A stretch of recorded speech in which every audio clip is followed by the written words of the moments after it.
Winganeza wethi impela sibona lapha kumlandeli wegcwame lisha njengoba ke esesele ukhuzani ke umfowamphongose ngokukhwabanisa ama-views ku-YouTube.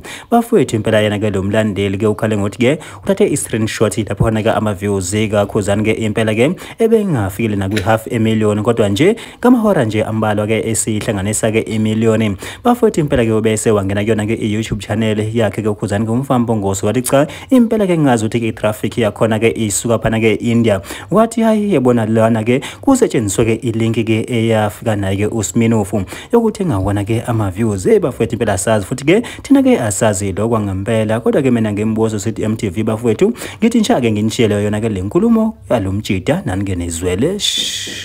Hayi ngeke mafethu uyafa umculo kaMaskandi manje uyafa fi le ngoma ngi-screenshot ngo 3 uma uzocheck isikhathi lephezulu ngo 3 15 ibina 415k views see of which is 25 hours kuyithathe 25 hours ukufika ku 415 ugaina 415k views. But all of a sudden, in just 11 hours, just mere 11 hours, isigayine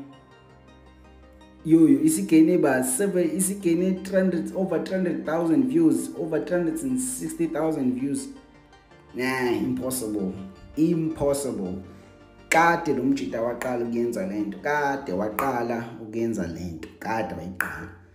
Kwaleya link eposto uSmira ibona abagijime bothenga ama-views leya ngoma ukuze bezosolela ngoSmira yabo. So lo mjida uyena obulela umculo bawubulela boqedile and kungani channel yakhe i-based eIndia.